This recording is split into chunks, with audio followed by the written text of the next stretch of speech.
Hello everyone, welcome to GS question paper. Geography GS में आपका स्वागत है। आज हम लोगों का 61 नंबर का क्वेश्चन है। पृथ्वी के चुंबकीय क्षेत्र के लिए जिम्मेदार है मेंटल, क्रस्ट, बाहरी कोर या फिर आंतरिक कोर। 4 ऑप्शन दिए गए हैं, आपको पता ही होगा।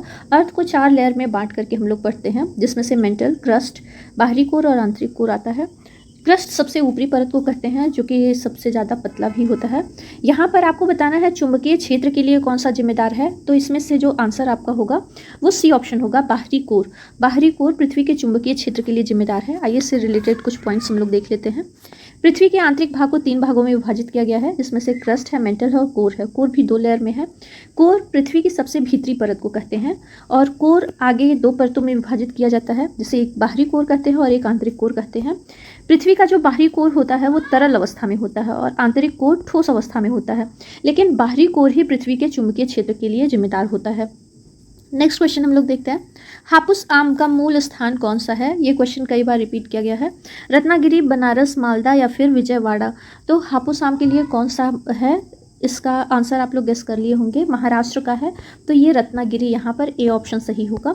हापुस आम रत्नागिरी इसका मूल स्थान है। आइए इससे रिलेटेड फैक्ट देखते हैं। रत्नागिरी में मिलने वाला अल्फांसो आम, जो कि विश्व प्रसिद्ध है, आम काफ़ी मीठा माना जाता है और कई लोग इसे, स्थानीय लोग इसे हापुस आम के नाम से भी जानते हैं। देश में सर्वाधिक वन क्षेत्र किस राज्य में है। यहाँ पर 4 ऑप्शन है, झारखंड, महाराष्ट्र, मध्य प्रदेश या फिर छत्तीसगढ़। ये भी आपका जो क्वेश्चन है मोस्ट इम्पॉर्टेंट हो जाता है, क्योंकि ये क्वेश्चन भी कई बार पूछा गया है। सर्वाधिक वन क्षेत्र जो है वो राज्य में पूछा है, तो ये है आपका मध्य प्रदेश। यहाँ पर सी ऑप्शन सही होगा। मध्य प्रदेश में सर्वाधिक वन क्षेत्र पाए जाते हैं। क्षेत्रफल की दृष्टि से सर्वाधिक वनावरण वाले 3 राज्य क्रमशः हैं। पहला है मध्य प्रदेश, दूसरा है अरुणाचल प्रदेश और तीसरा छत्तीसगढ़। यहाँ पर उसका वर्ग किलोमीटर भी आप लोग देख रहे होंगे। सर्वेक्षण रिपोर्ट जो 2021 हुआ है, अभी हाल में 2023 का रिपोर्ट आया नहीं है, 2021 का ही हम लोग पढ़ेंगे। भारत में कुल वन और वनों के आवरण देश के भौगोलिक क्षेत्र का 24.62% है। सबसे कम वन क्षेत्र वाला राज्य जो है वो हरियाणा है। ये भी क्वेश्चन आता है। सबसे अधिक तो मध्य प्रदेश और सबसे कम वन क्षेत्र वाला जो राज्य है वो हरियाणा है। और भौगोलिक क्षेत्रफल पूरे भारत का पूछा है वन और वृक्षों के आवरण से, तो इस पॉइंट को भी आप लोग ध्यान रखिएगा, ये मोस्ट इंपॉर्टेंट है। नेक्स्ट क्वेश्चन, जोजिला दर्रा किस पर्वत श्रृंखला में स्थित है। जास्कर श्रृंखला में, लद्दाख श्रृंखला में या पूर्वी काराकोरम में या धौलाधर श्रृंखला में। तो ये जोजिला जो दर्रा है, ये दर्रा है आपका ए ऑप्शन, जास्कर श्रृंखला में।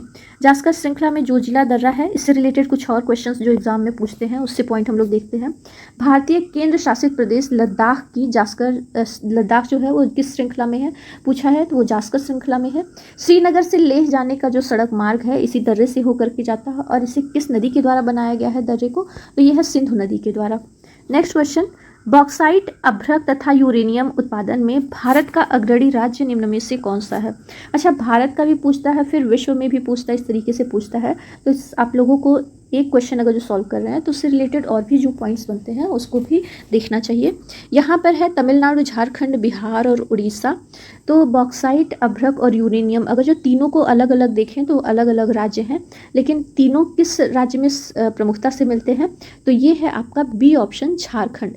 झारखंड अभ्रक के लिए सबसे ज़्यादा जो होता है झारखंड में वो अभ्रक होता है, जो कि विश्व का सर्वश्रेष्ठ अभ्रक माना जाता है। आइए इससे रिलेटेड कुछ पॉइंट्स को देख लेते हैं।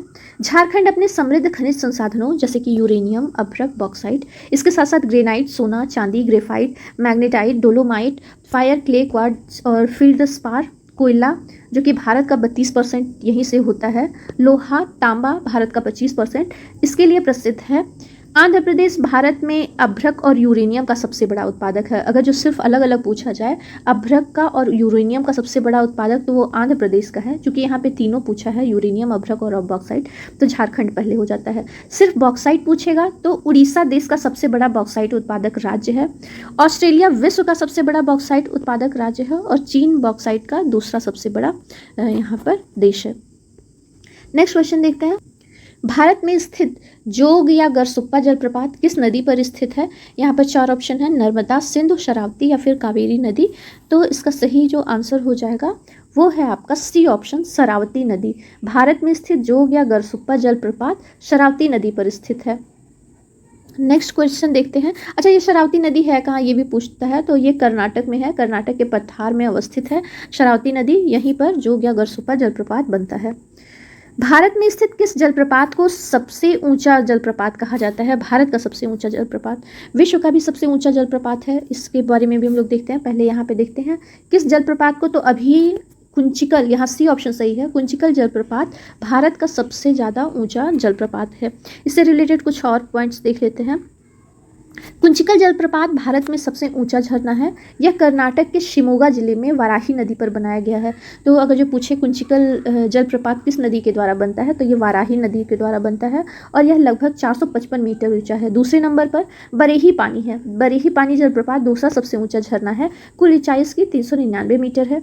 विश्व में बात करें तो विक्टोरिया फॉल्स गिरते पानी का सबसे चौड़ा जलप्रपात माना जाता है और सबसे ऊंचा जो है वो एंजल फॉल्स है और ये दुनिया का सबसे ऊंचा है।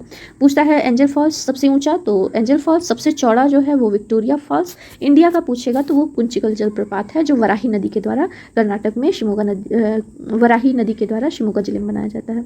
भारत में स्थित धुआंधार जलप्रपात किस नदी पर या किस राज्य में स्थित है? दोनों पॉइंट आ सकता है, ये भी पूछ सकता है धुआंधार जलप्रपात किस नदी पर स्थित है या फिर वह किस राज्य में स्थित है। तो फिलहाल यहाँ नदी देख लेते हैं, इसके बाद हम लोग राज्य भी देखेंगे।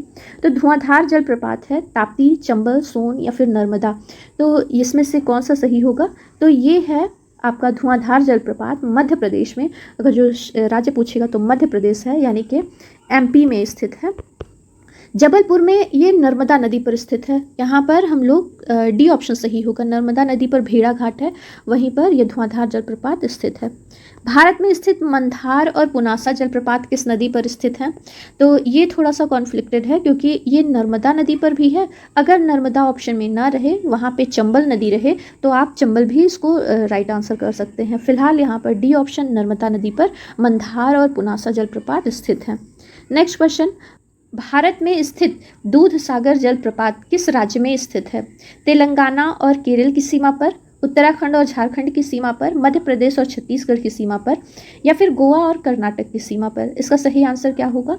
जो दूध सागर जलप्रपात है ये है आपके गोवा और कर्नाटक की सीमा पर स्थित है।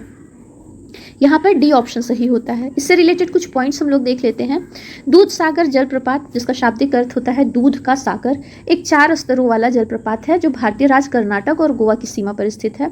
दूध सागर जलप्रपात भारत का सबसे लंबा जलप्रपात यानी कि 310 मीटर है और औसत चौड़ाई के बीच का है। फॉल्स पश्चिमी घाट के बीच कौन कौन सा है? भगवान महावीर अभयारण्य और मोल्लेम नेशनल पार्क स्थित है। ये दोनों कहाँ पर है? तो आपके दूध सागर जलप्रपात के पास ही स्थित है। यहाँ पर अब भगवान महावीर अभयारण्य और Mollem national park. Next question है, निम्न में से कौन सा एक हिंद महासागर में स्थित है? यहाँ पर गर्त दिया हुआ है, करमाडेक गर्त है, बेनिन गर्त है, कैमन या फिर शुंडा गर्त। तो हिंद महासागर में स्थित है और ये पूछ लेता है कि भारत का सबसे जो गहरा पॉइंट है वो, इस तरीके से अभी क्वेश्चन पूछे कि भारत का सबसे गहरा पॉइंट कौन सा है, तो वो है शुंडा गर्त। तो आप लोग पता ही कर लिए होंगे कि हिंद महासागर में स्थित है शुंडा गर्त। यहाँ डी ऑप्शन हम लोगों का सही होगा। करमाडेक गर्त की बात करें तो ये कहाँ पर है? प्रशांत महासागर में स्थित है। बेनिन गर्त और कैमन गर्त, इन सब के भी बारे में हम लोग थोड़ा डिटेल देख लेते हैं। यहाँ पर करमाडेक ट्रेंच जो है दक्षिण प्रशांत महासागर में एक रैखिक महासागरीय ट्रेंच है। पश्चिमी प्रशांत महासागर में स्थित इजू ओगासावारा ट्रेंच, जिसको बेनिन ट्रेंच बोलते हैं, ये बेनिन ट्रेंच या इसके जगह पे अगर जो आ जाए इजू ओगासावारा ट्रेंच, तो ये दोनों भी सही होगा। यह गहरी खाई जापान से मारियाना ट्रेंच के उत्तरी भाग तक फैली हुई है, यानी कि ये बेनिन, ये आपका जो मारियाना ट्रेंच है जिसका सबसे डीप पॉइंट अभी तक का ज्ञात चैलेंजर डीप मारियाना ट्रेंच में स्थित है, यहीं पर ही ये स्थित है। कैमन ट्रेंच की बात करें तो ये बर्टल डीप या फिर बार्ट लेग ड्रफ भी कहा जाता है, जमैका और कैमन द्वीप समूह के बीच कैरेबियन सागर के तल पर स्थित है। और शुंडा गर्त की बात करें तो हिंद महासागर का सबसे गहरा जो बिंदु है वो शुंडा गर्त है। भारत का भी अगर जो पूछा जाए सबसे गहरा बिंदु तो वो शुंडा गर्त है। ये है कहाँ पर? तो जावा ट्रेंच के नाम से भी इसको जाना जाता है और ये इंडोनेशिया के सुमात्रा के निकट हिंद महासागर में स्थित है। आई होप आज का वीडियो आप लोगों को अच्छा लगा होगा। मिलते हैं नेक्स्ट वीडियो में। अभी हम लोगों को 100 क्वेश्चन सॉल्व करने हैं और वीडियो छोटे छोटे बनाने का सिर्फ यही रीज़न है कि एक क्वेश्चन बताने के अलावा आपको कुछ और भी पॉइंट्स यहाँ पर बताया जाता है जो कि आपके एग्ज़ाम के पॉइंट ऑफ व्यू से रिलेटेड है। चलिए मिलते हैं नेक्स्ट वीडियो में, तब तक के लिए बाय बाय।